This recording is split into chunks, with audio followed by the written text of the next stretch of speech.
back for the next part of this presentation. These presentations, fewer resources, more solutions. How do we ensure sustainable development in the food industry without drying out or damaging the planet? That's globally what we're going to be talking about. Stéphane, Nayeni, would you please join us on stage? Hello. Hello. You are the head of Rungis. Now, for those of you who don't know, Rungis is the biggest wholesale market in the world, actually, and it's quite simply, and it's here in France.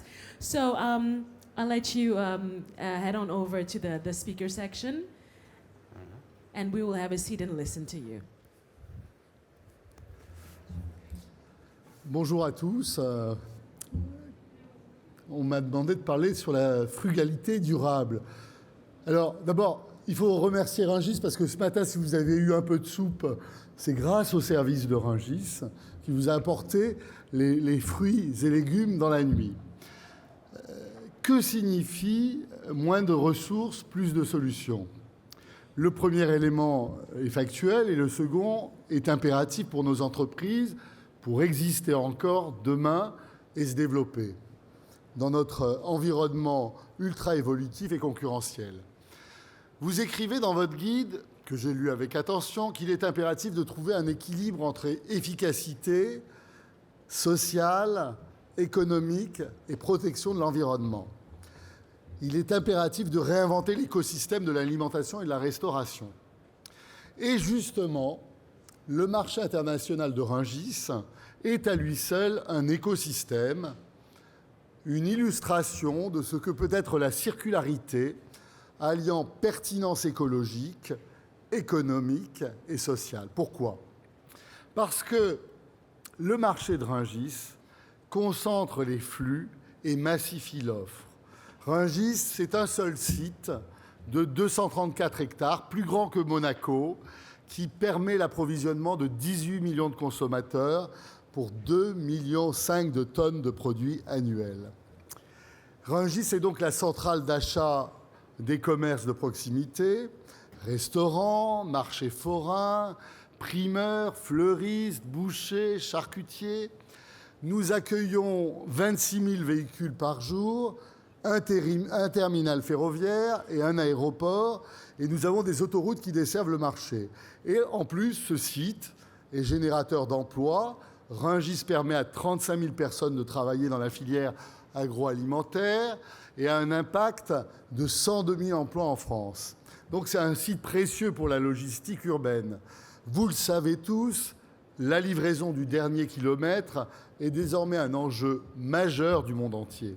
Un marché de gros comme celui de Rungis, mais il en existe partout dans le monde, concentre et mutualise les flux à l'aval, travaille la nuit et développe des transports doux afin de réduire les nuisances pour les riverains. Nous recyclons les déchets, nous recyclons les produits d'emballage du marché, mais également des commerces de la région. Nous méthanisons, nous incinérons nos déchets qui chauffent le marché, les pavillons du marché, l'aéroport d'Orly, mais aussi les habitations des villes voisines. Nous luttons contre le gaspillage alimentaire et nous le concilions avec l'aide alimentaire. 1000 tonnes de fruits et légumes qui sont invendus parce qu'ils sont mal fichus sont ainsi récupérés et triés par 46 personnes en insertion et redistribués aux plus démunis chaque année au sein même du marché, comme les restos du cœur. Nous récupérons l'eau de pluie. Et cette eau de pluie sert au nettoyage du marché. Nous utilisons des ampoules de basse consommation pour éclairer les pavillons. Prudence tout de même, avec le concept d'économie circulaire. Il y en a, j'en suis intimement convaincu, une réelle pertinence à la frugalité durable qui démontre que le green business n'est pas qu'un idéal, mais une réalité si on le souhaite. Les 8,5 milliards d'euros de chiffre d'affaires du marché de Rungis en sont la preuve. Mais attention, la circularité et la proximité ne signifient pas le repli sur soi et le tout locavore. Rungis est certes un écosystème empreint de diversité alimentaire, car on y trouve une multiplicité de clients, de restaurants, GMS, marchés, détaillants, restauration collective, fleuristes et même métro, une multiplicité de sources d'approvisionnement, diversité géographique, grande largeur de gamme, qualité variée, une multiplicité d'opérateurs, tous les métiers, du logisticien au grossiste en passant par le commis ou le transporteur, et enfin une multiplicité d'origines religieuses et ethniques. Cette mixité est une richesse et un facteur de dynamisme pour Rungis. Cependant, Rungis alimente la France traditionnelle, la France des bistrots, la France des terroirs, la France du plaisir, de la convivialité, de la cuisine, des cultures et des habitudes culinaires. C'est pour cela, vous le savez, que le repas gastronomique des Français a été inscrit au patrimoine mondial de l'UNESCO en 2010 et que nous allons construire la cité de la gastronomie. D'ailleurs, les personnalités étrangères qui sont ici savent que la France est le pays des 1000 fromages. On m'a dit qu'au Sirha, il y avait eu le plus grand plateau de fromage de France. Ça n'est pas vrai. Le plus grand plateau de fromage de France, il est à Rungis, tous les jours. On a du pain dont la qualité est inégalable, des restaurants étoilés, une cuisine d'avant-garde, une tradition où le repas a un véritable rôle social. J'aime beaucoup cette citation disant que la table est l'entremetteuse de l'amitié. Vous en aurez la preuve au détour des allées de ce salon international de la restauration, de l'hôtellerie et de l'alimentation. La tentation du tout local est dangereuse cependant parce qu'elle signifierait la fin de cette diversité. En Île-de-France, et une absence de consommation des fruits et légumes, car la production de l'Île-de-France, par exemple, la production agricole, permet de nourrir seulement 1% des Franciliens. Le tout local entraînerait ensuite l'arrêt des importations, et je rappelle que l'importation est le corollaire de l'exportation, que notre secteur pèse 12 milliards d'euros dans la balance commerciale, ce qui n'est pas rien pour nos producteurs et notre économie. Il créerait enfin légitimement des hausses de prix qui seraient insoutenables pour les consommateurs quand l'offre serait rare. En hiver, par exemple. Le choix, la mise en concurrence, le volume et la massification permettent des prix accessibles pour toutes les populations. Voilà la mission du marché de Rungis, alimenter 18 millions de consommateurs avec des produits de qualité, sûrs et à un prix abordable. La frugalité n'empêche pas l'ouverture, au contraire. Vous écrivez dans le guide, cher Frédéric, le guide des tendances, que nous sommes dans un monde ultra connecté et à l'aube de la civilisation des flux. Je partage totalement cette conception. Rungis est d'ailleurs ultra connecté, et notamment à l'international. Et je sais que de nombreuses nationalités sont présentes ce matin. Le marché participe au commerce extérieur français à plusieurs niveaux. D'abord, on exporte 10% de notre chiffre d'affaires, de nos 9 milliards d'euros. Ça fait quand même 900 millions d'euros. Des produits gastronomiques sont exportés majoritairement vers l'Europe du Nord, mais aussi les pays émergents comme la Chine, le Moyen-Orient, notamment dans le cadre de la restauration haut de gamme et des détaillants en épicerie fine. Les produits les plus exportés sont les fromages, l'épicerie fine, le foie gras, les truffes. Ces exportations reposent sur quelques éléments forts. La marque Rungis, qui est porteuse d'une image très qualitative. Des entreprises à Londres ou à Berlin ou à Moscou affichent désormais notre macaron avec la provenance. Et la disponibilité en un même lieu et de manière permanente d'une très large gamme de produits de qualité est un avantage pour le sourcing. Rungis exporte ensuite, et je le dis à ceux qui y sont intéressés, son savoir-faire, son ingénierie en conception, en gestion de plateformes alimentaires, et a déjà conseillé et accompagne plus de 40 pays, dernièrement en Russie, en Côte d'Ivoire, en Thaïlande, en Inde et aussi au Brésil. Ce conseil permet de mettre en réseau des plateformes alimentaires et ainsi de dynamiser les échanges de produits alimentaires et le commerce agroalimentaire en général. Ces interactions permettent une ouverture et un échange productif de savoir-faire et de produits et de richesses et un partenariat gagnant-gagnant. Ainsi, Rungis participe au rayonnement de la France par l'export de son modèle. Notre marché est une vitrine des technologies et des équipements agroalimentaires français. De plus, participer au développement des plateformes alimentaires mondiales majeures dynamise le commerce de nos produits agroalimentaires dans le monde. En conclusion, je dirais 2 choses pour répondre à la question qui m'a été posée. La frugalité durable, d'après moi, c'est la frugalité intelligente et pragmatique. C'est une frugalité raisonnée. Réduire notre empreinte énergétique, multiplier les flux, développer les transports doux, tendre à une circularité tout en restant ouvert aux échanges internationaux.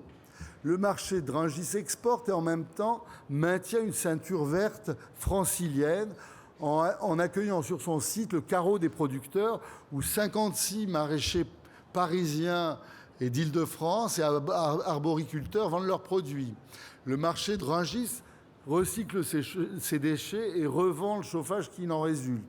Le marché récupère les invendus qu'il transforme en jus et en soupe que les consommateurs achèteront en grande surface. La frugalité ne doit pas être synonyme d'austérité, mais de plaisir, sous peine d'être condamnée par les consommateurs. Elle doit être rentable, pérenne, car nous sommes avant tout des chefs d'entreprise. Le développement durable ne doit pas être punitif, sous peine d'être rejeté par le monde ancien, mais aussi par les jeunes, par le monde qui se développe et qui souhaite légitimement l'accès à l'abondance.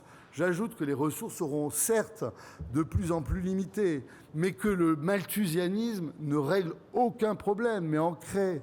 Le rôle des marchés de gros, c'est la bonne adéquation entre des ressources limitées et des besoins croissants. Ces marchés peuvent permettre d'orienter les choix et de lutter contre le gaspillage alimentaire. Ils permettent ce que ne permet pas d'autres modèles qui mettent en avant des productions alimentaires à bas prix et ne rémunèrent pas à l'amont les producteurs, les agriculteurs, et en plus incitent au gaspillage. À ce titre, le rôle des marchés de gros est primordial et il renseigne les agriculteurs sur ce qu'il faut produire parce que les goûts changent et ils régulent par les prix la consommation. Et il vaut mieux acheter moins, mais mieux. Il faut ajouter que ce modèle qu'on croyait menacé est en croissance. Je conclurai en rappelant simplement, cher Frédéric, l'étymologie du mot frugal, fruit en latin. Loin d'être négatif, et à l'instar des fruits et légumes que vous avez vus tout à l'heure, la frugalité intelligence peut être consommée sans modération. Merci à tous. Merci Stéphane.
Ce film de présentation de Rungis.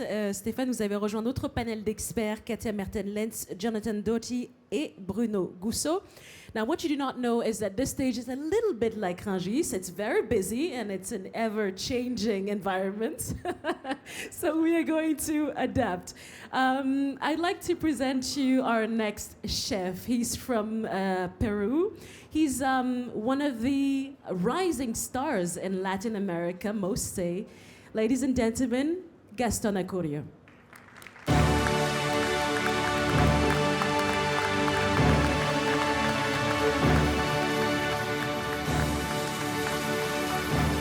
Hola, Gaston.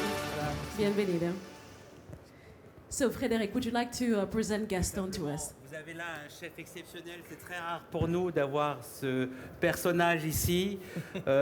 Il vient du Pérou, qui est peut-être un des plus beaux écosystèmes au monde. Il y a je ne sais combien d'écosystèmes, de matières premières incroyables. On a essayé de réunir un petit peu des choses qui n'existent pas forcément. Merci Rungis, merci Stéphane, et merci Olivier Metzger. D'ailleurs, si vous avez besoin de mérou en 24 heures, vous demandez à Metzger frère. C'est un boucher, mais il vous trouve le mérou. Bon, voilà. Et Gaston va simplement nous préparer une de ses recettes. Donc, ce que je propose, c'est que tu commences. Oui. Et de temps en temps, je vais voir ce que tu fais. D'accord. OK. Merci. Et merci à vous tous de nous inviter. Et surtout pour ce sujet que c'est très important pour nous. On est en plein débat au Pérou parce que dans les dernières 20 ans, on a provoqué au monde de manger le ceviche, mais on n'avait pas prévu qu'il n'y avait pas trop de poissons.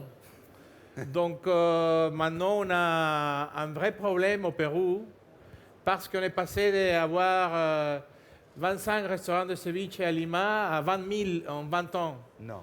Oui, donc maintenant, il y a la possibilité qu'on a dit au monde que le pays du ceviche, c'est le Pérou, mais au Pérou, on n'a plus de poissons pour faire le ceviche. Donc, en train de réfléchir, qu'est-ce qu'on doit faire. Et ce qu'on a fait, c'est embrasser, encore une fois, la diversité. C'est-à-dire, la diversité comme une opportunité pour utiliser des produits qui ne sont pas utilisés, de les mettre en valeur, et pour équilibrer la pression sur des autres espèces dans la mer, et aussi utiliser le ceviche comme un concept d'acidité un peu piquante, mais utiliser des légumes. Qu'est-ce qu'on va faire aujourd'hui? C'est-à-dire on va utiliser tous les légumes de saison au Pérou, et les sèches et les pas sèches, pour faire un ceviche. Comme ça, on fait reposer un peu l'océan Pacifique qui est très pressé maintenant. OK? Écoute, au travail. On D'accord. va laisser reposer l'océan. Au travail. Pour comprendre la recette la deuxième recette, que c'est l'importante pour ce cas, on va faire la recette originale, c'est le ceviche classique. Toujours un poisson très frais, n'importe quel. C'était morue, c'était le bar, c'était la sardine. Si c'est frais, ça va. Et on regarde le poisson, s'il est maigre, s'il est gras, s'il est grand, s'il est petit, s'il est dur. Comme ça, on décide comment on doit le couper. Comme ce poisson, par exemple, il est ferme, donc on le coupe en petits, pas trop petits dés, comme ça. Tout à fait. Et qu'est-ce qu'on va faire? On va mettre du sel un petit peu au début. Au départ, c'est le sel le plus important. Gaston, ce que je vous propose, c'est de vous laisser travailler. On verra les images au fur et à mesure. Et si vous le voulez bien, vous commenterez pour nous ce que vous avez fait. Parfait. Super, au travail. Voilà.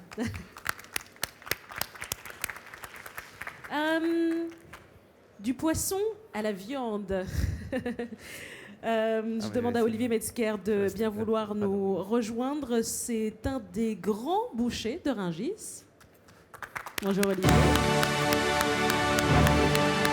vous allez nous parler de vos difficultés d'approvisionnement. Je vous laisse rejoindre le pupitre. Moi, je surveille ce qui se passe. Bonjour à tous.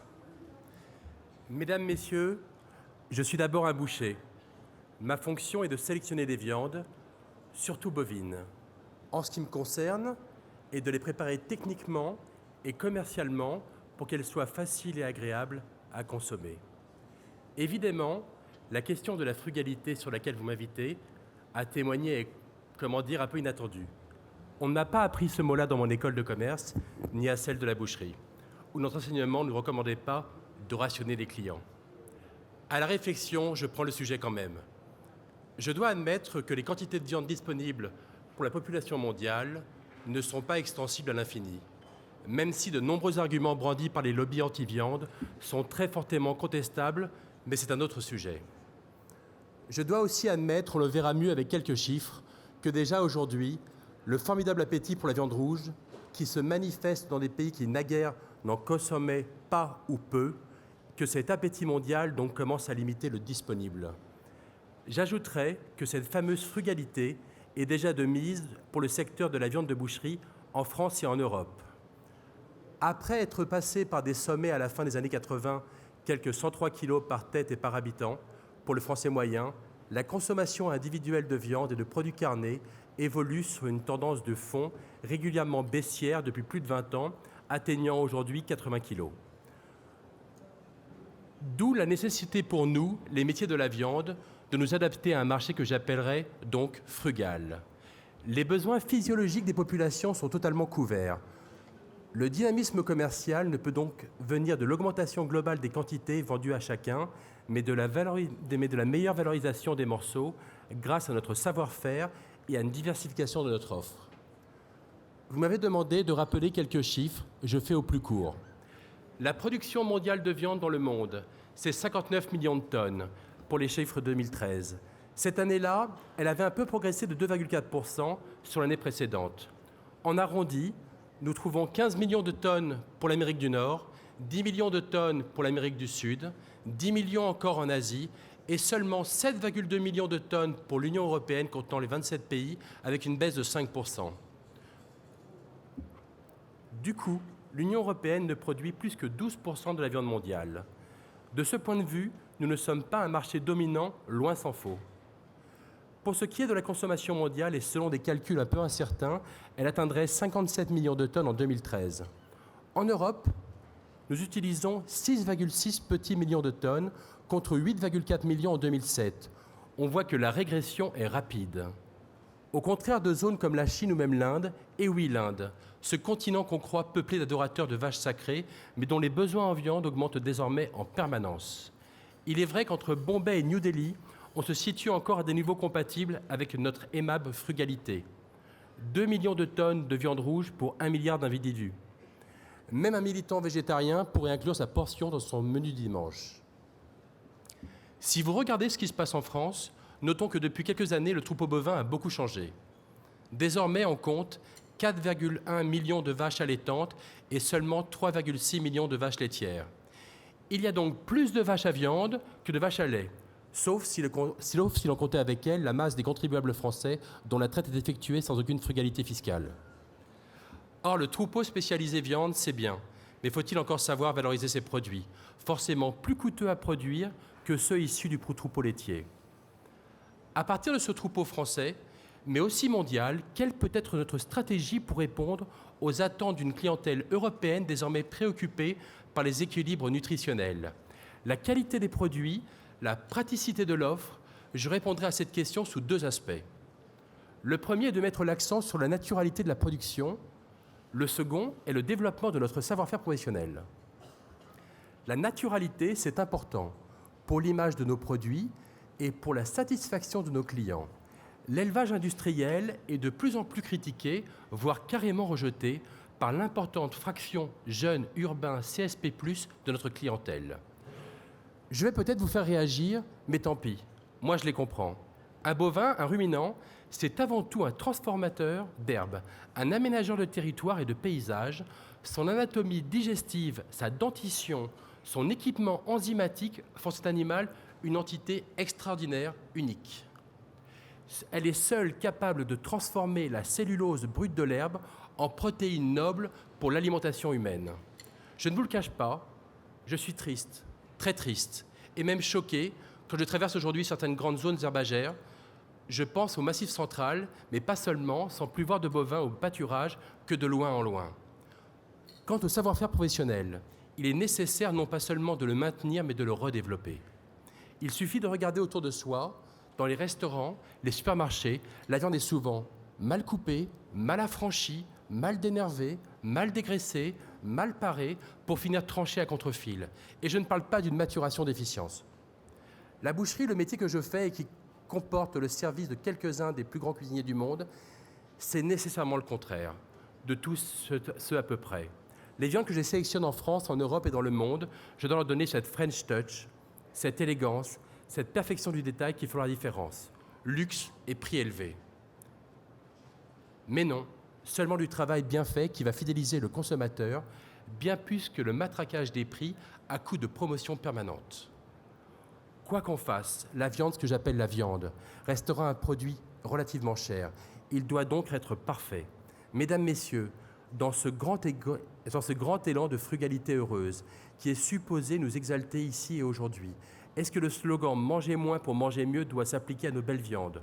Moi, en tout cas, je milite et j'agis tous les jours pour manger mieux, laissant le manger moins aux consciences individuelles et aux décisions collectives.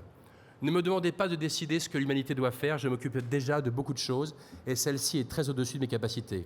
Mais je vous promets une chose, la prochaine fois que je verrai Dieu, je lui poserai la question. Je vous remercie. Merci Olivier. Bon. Je vous laisse Allô, rejoindre Houston. le canapé. Allô Houston, ici le Pérou. Oui. Bon. Gaston, est-ce que vous pouvez commenter ce que vous êtes en train de faire? J'ai déjà fait un ceviche classique, ce qu'on a fait mariner juste 30 secondes. Les citrons verts avec les piments péruviens qu'on appelle ají, le sel et coriandre, c'est tout. On a toujours besoin de chercher, aller trouver l'acidité, le balance entre l'acidité, le piquant et la fraîcheur. C'est-à-dire, on n'utilise pas de graisse du tout, juste pour utiliser la sauce, pour mettre en valeur le poisson, mais en même temps pour embrasser les Andes avec l'océan Pacifique. Donc, ce qu'on fait, c'est très classique, c'est le simple. Après, on va continuer à faire le ceviche écologique. D'accord. Et ça, c'est quoi? Ça, c'est citron exprimé avec un peu de morceaux de poisson. D'accord. Comme ça. C'est On appelle d'extrait- lait de tigre. Ah, d'accord. On appelle C'est ça le lait de tigre. Lait de voilà. tigre. Lait de tigre. Parce qu'on pense au Pérou, c'est un mythe, non? Mais on pense que si on boit ça, on devient un tigre. Bah, je vais essayer. D'accord. Bon, allez, on vous laisse travailler. Oui, merci. Ça y est, Moi aussi, j'ai une Houston, question. ouais. Est-ce qu'on va bientôt pouvoir goûter? Ah, ça a l'air terrible, hein. Moi j'en bave là. On a, oui. Ah bah oui, Ah bah, c'est quasiment prêt. Attends, je vais préparer Alors, là. Continuez. avant la dégustation, I'm sorry. going to call on our Tout next calme. speaker, and her name is Britt-Marie Stex. She's from Sweden. Please give her a warm welcome. Hello, Britt-Marie.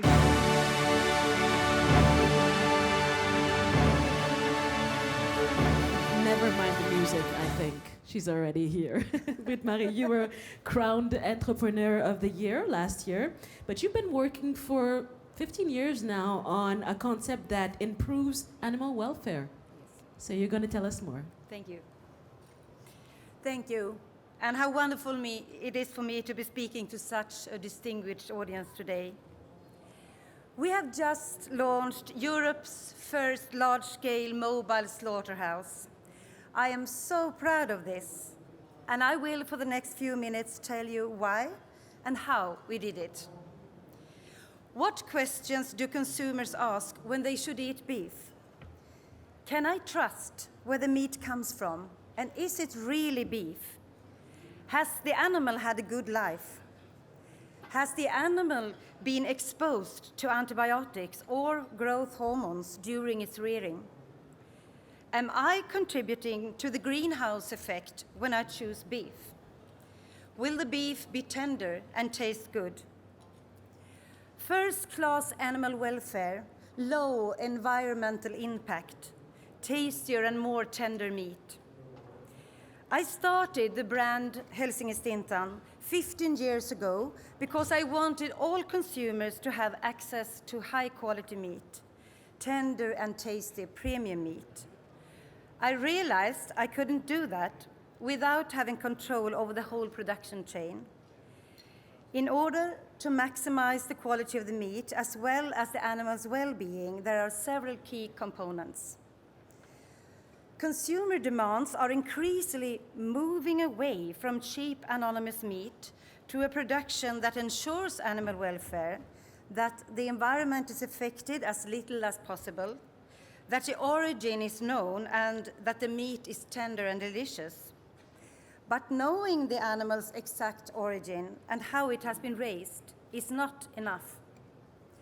On top of this, one key component that has received a little bit more attention in media lately, but where the development has been much too slow, is the slaughter process. Today, animals are often transported long distances in limited space to messy slaughterhouses where they can wait for days. This is not only extremely stressful for the animal, but has a very negative impact on the quality of the meat also. This made it clear for us that ensuring that the slaughter is carried through calmly is absolutely crucial. Therefore, we developed the first mobile slaughterhouse in Europe for large-scale cattle. This means that the transport of live animals to slaughterhouses is entirely eliminated and ensures calm, stress-free slaughter, which directly increases the meat tenderness. There it is. Isn't it beautiful? The mobile slaughterhouse consists of two extended parts. One contains the changing room and office for the vet and staff, and connects with the abattoir, and at the back is the stunning box. The farmer can go in with the animal to keep it calm. The second vehicle consists of two refrigerated units, which then transport the meat to the cutting plant every night. At the inspections and classification of the meat, Google glasses are used, which makes it possible for the vet to follow everything remotely, thus avoiding being present. The mobile slaughterhouse has its own water treatment units, and all waste is taken care of in an environmentally friendly way.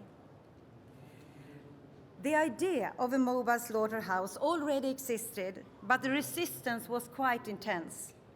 Many regarded it as impossible and much too expensive. I refused to let go of the idea, so we started working intensively to create the best possible mobile abattoir, starting from the design, the functions, to the finished product. Today, Hälsingestintan is market leading in Sweden when it comes to premium meat. The business is in full swing, and the abattoir is fully operational with a capacity of 30 cattle per day.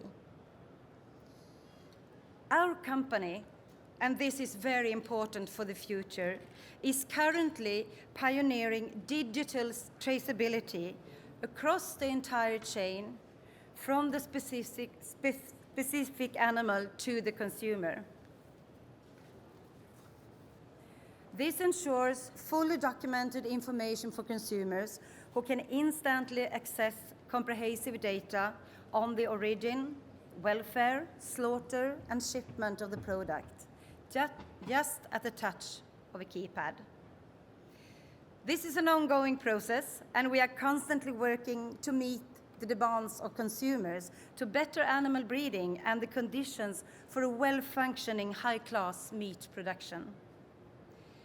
One of the other key components is the close collaboration with our suppliers, namely carefully selected meat farmers all around Sweden. We work only with breeders who invest in intelligent and good animal welfare and let their animals graze outside often. That is not only good for the animals and meat quality, but also a condition for our beautiful open countryside. In Sweden, we have strict laws for animal protection, and Swedish breeders are doing a fantastic job. For example, the animals should by law graze outside during summer, and it is forbidden to give animals antibiotics in preventive purpose, something all consumers really like. By collaborating closely with selected farmers, having our own mobile abattoir, and handling meat as a profession before it reaches the consumers in grocery stores and restaurants, we have created what we call ethical meat, a quality concept for beef produced with added focus on animal welfare. It is now time for a new approach. Ethical meat. It surely goes without saying that the environmental impact of farming should be minimized, that livestock should be compassionately reared, that the slaughter process is stress-free and safe, and that the end product can be traced right back to the specific animal. And all of this contributes to a quality meat that is really tender and tasty. This is what we call ethical meat and what we believe is the future of meat production. Many factors certainly point at a decreasing meat consumption trend in the future, but I'm sure some of us will continue to eat meat, and it is ever more important to choose well-produced meat when we do. Our new method for slaughter has received a considerable amount of interest and requests from abroad, which are very welcome since we are more than willing to export our ideas to grocery stores and restaurants, as well as collaborating with potential partners. My goal is to make ethical meat available to all consumers, not only in Sweden, also in other countries, regardless of whether the meal is eaten at home, in school, at the hospital, or at the restaurant. Ethical meat is something we see increasing demand for in many countries. And in order to be in the forefront, it is time to catch on now. This is how future animal breeding should be done, so that consumers can be able to enjoy meat with a good conscience. First-class animal welfare, low environmental impact, tastier and more tender meat. Helsingin started 15 years ago, but the journey has just begun. Thank you very much for listening. And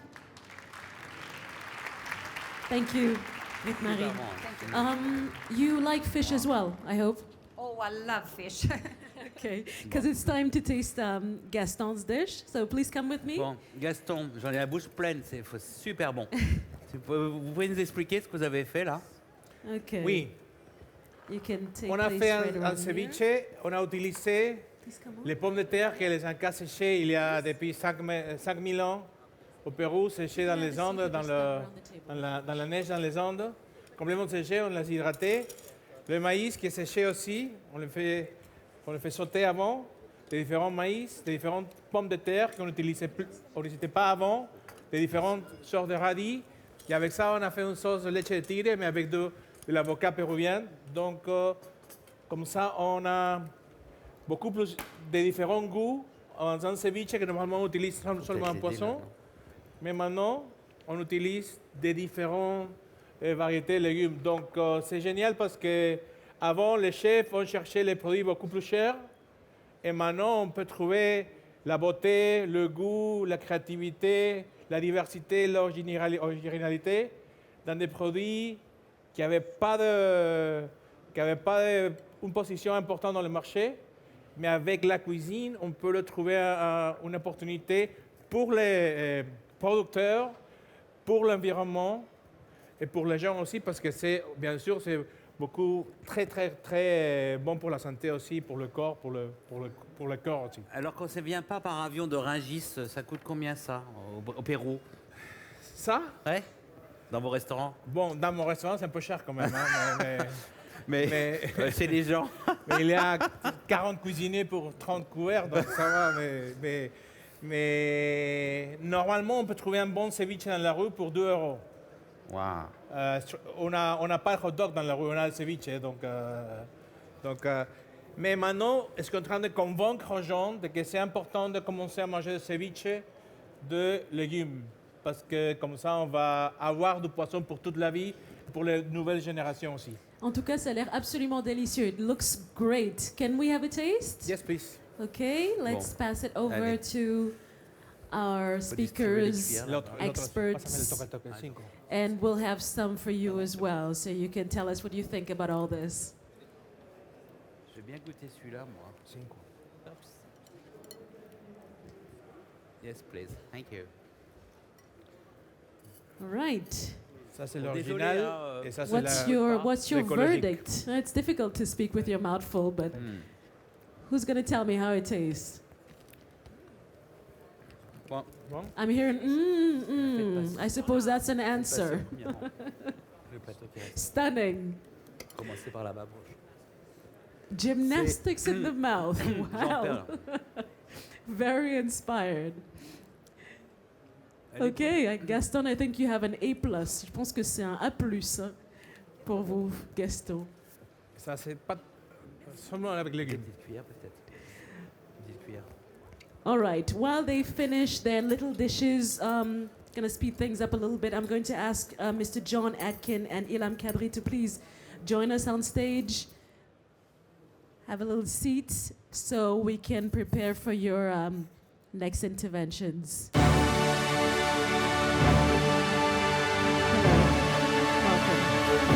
Have a seat, please. All right, are you quite done eating in front of the people?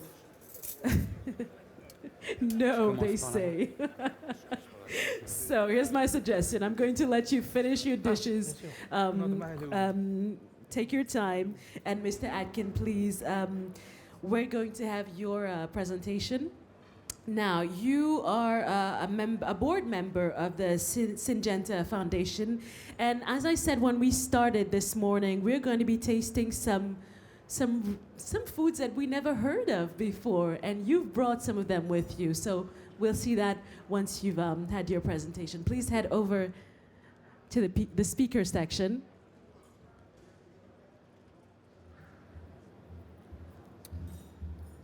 Okay, merci, bonjour à toutes et à tous. It's a great pleasure for me to have this opportunity to speak to the food service industry in the broadest sense, professionals and leaders. This is really from the perspective of the primary producer, which is the perspective I'm talking from.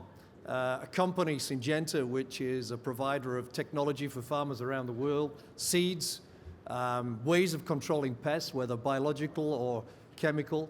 I also personally have the perspective of a food producer. I'm on the board of Driscoll's, a big berry producer, global berry producer, and I am a farmer. So with that, the challenge is feeding 9 billion sustainably, and this presentation will bring together a number of the themes that we've already heard about.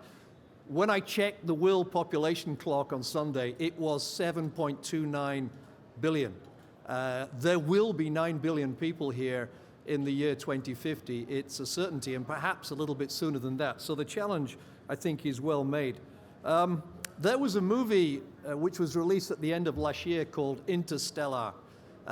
This movie is interesting because it has as its theme the fact that the world runs out of food, essentially, because of disease and land degradation. And the heroes of the film go off to find another planet to produce food on. How realistic is this? What are the challenges that we really face? If we look at how much land we have to produce food on, it's about 3% of the surface of the world represented by this apple, 1.5 billion hectares. We need to assume there will be no more. In fact, there could be less, and other speakers have referred to this through land degradation, urbanization, but there probably won't be any more, and it's not desirable that there should be, because we need to preserve what remains of forest and other biodiverse habitats for those purposes and not bring them into production, although that potential does exist. What about pests and diseases? We do face increasing pressure from insects such as this. There have been some 40 new pests and diseases recorded in France over the last 15 years, 40. Now, whether you believe in global warming being a man-made factor or whether it's a natural phenomena, the fact that the climate is changing, the weather is changing, is making this kind of event more common. This one is a pest of grapes and berries, and this one prefers tomatoes. So farmers have to deal with this. It's not a static issue of controlling pests and diseases. It's evolving all the time. I mean, this is important. It's the disease of the ears of cereals. And this disease causes mycotoxins. And what's been interesting to me as I've broadened my interests outside of Syngenta is that people who are involved in food processing are much more concerned about natural diseases like this than they are about chemical residues. And this is one of the challenges we face in front of the general public because they feel completely differently. There's a lot of concern about pesticide residues and little concern about natural toxins. And in fact, it should be the other way around. Pesticide residues, chemical residues are of absolutely no consequence to human health. It's so well regulated. The margins of safety are so high. And in fact, the plant produces many more of its own chemicals than you'd ever find from an introduced chemical. So this is a really important factor as we move through and discuss the importance of technology in agriculture. I love this image. It was an award winner in an international photography competition that my company sponsored, and it captures for you water, heat. Agriculture uses 70% of global water. I mean, it's a good use for it, but if things go on as they are, we could need 40% more. And that just won't happen. So we have to find ways of being much more efficient with water usage. On top of that, areas such as California, northern states of India, the Punjab, parts of China, which is the size of Switzerland, growing vegetables, are dependent on groundwater. And this water is running out, candidly. So the challenges of water availability are huge. And then we have to add to that it's not simply a question of moving from 7.29 billion to 9 billion, and you can make the calculation, 25% more food by 2050. It's a question of the preferred diets. And there is a big shift in what people want to consume. It's been referred to today. We shouldn't be surprised. Asians wish to consume more protein. China is now home to half the world's pig population, some 500 million. They are fed predominantly from soybeans coming from Argentina and Brazil, 25 million hectares worth of soybeans. That's a way of exporting soil and water to a country that doesn't have enough. Now, back to the theme of sustainability. This is social, economic, and environmental. There are real social and economic reasons why it's a good thing that Chinese people wish to eat more protein and why the government and those involved should want to provide them with it. And so this is a factor we have to take in mind. When we do that, then the food requirement goes up, the additional food requirement goes up to around 70% more between now and 2050. Of course, if we can economize on waste, which is an important theme, that number would reduce a bit. But the increase in demand is relentless, and the supply side, as I've pointed out to you, is somewhat under threat because of pest diseases and particularly water shortage. So is the theme of this movie, Interstellar, likely to be true? I don't think so. I'm an optimist.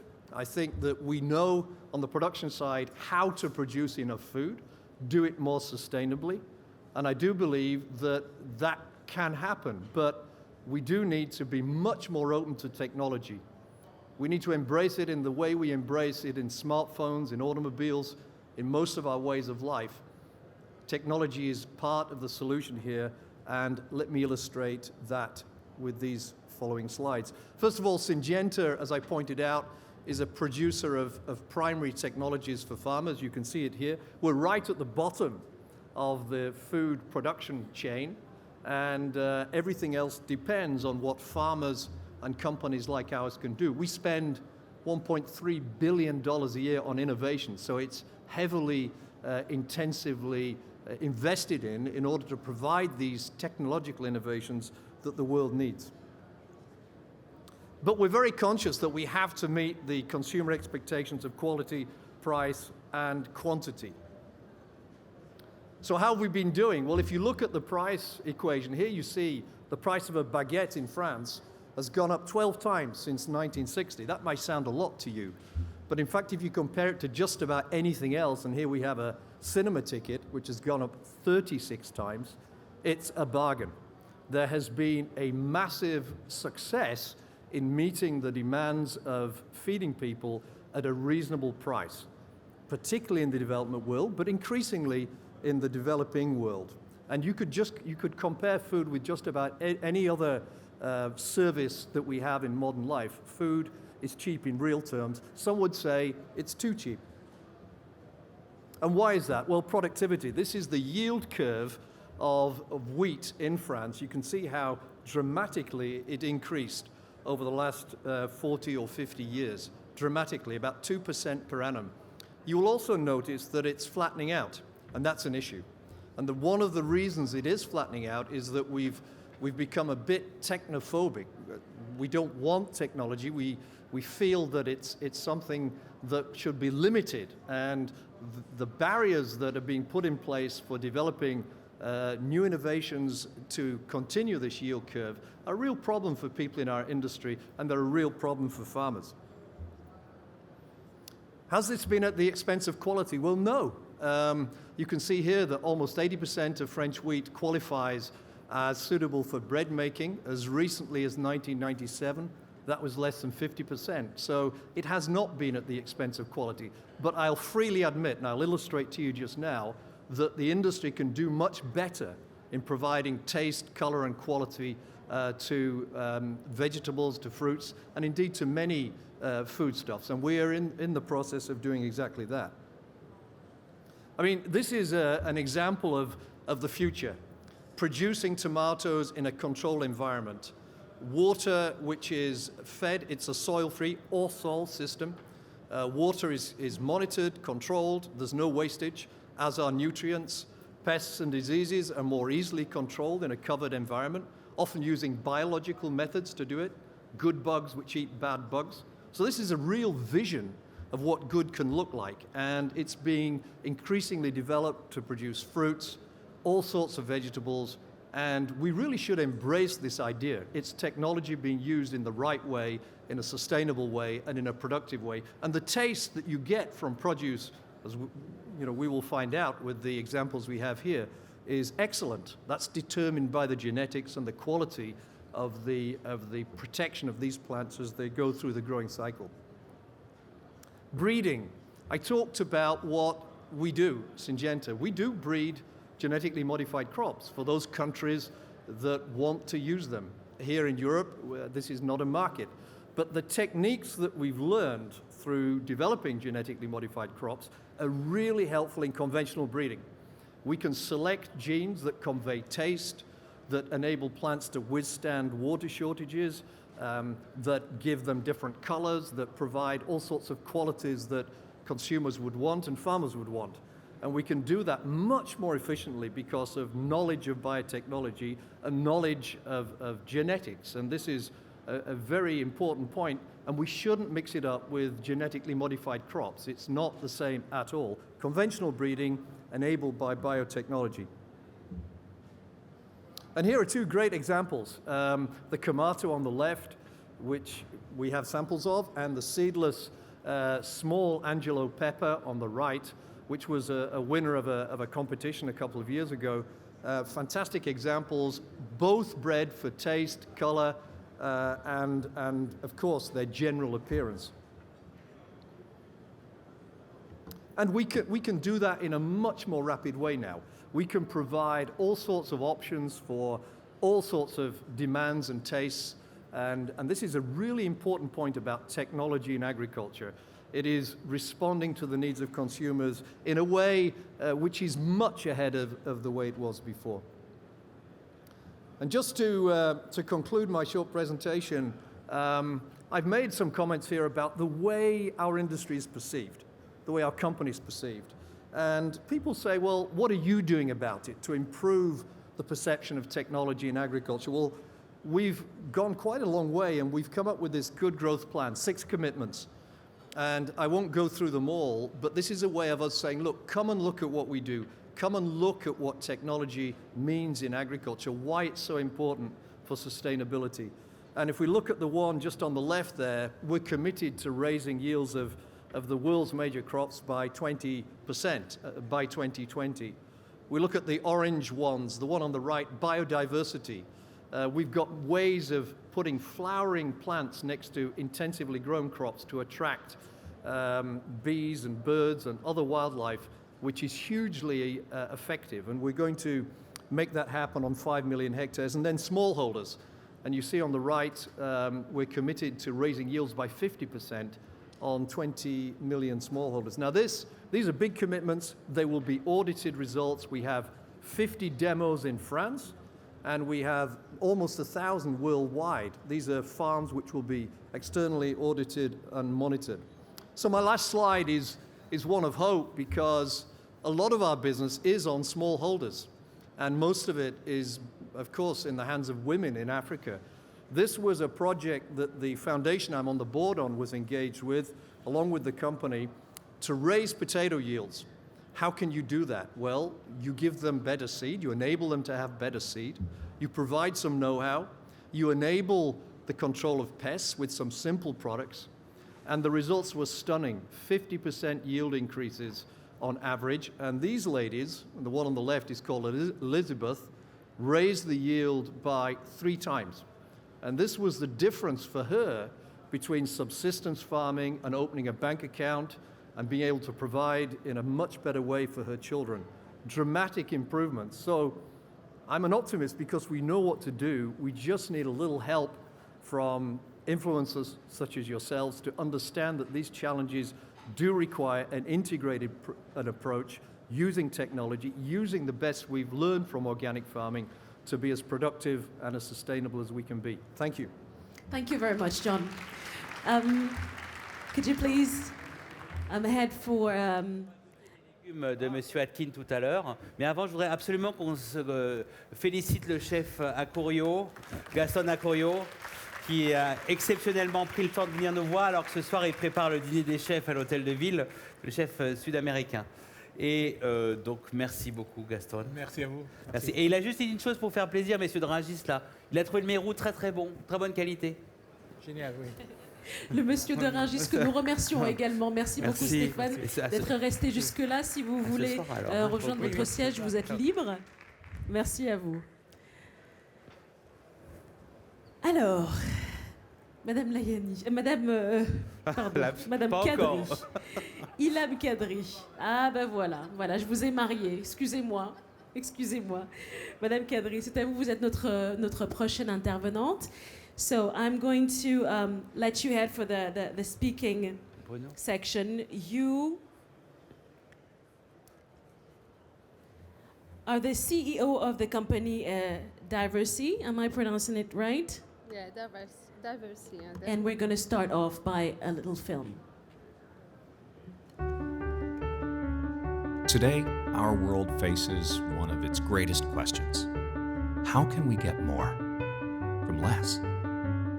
More food, more energy, more everything to support our quality of life.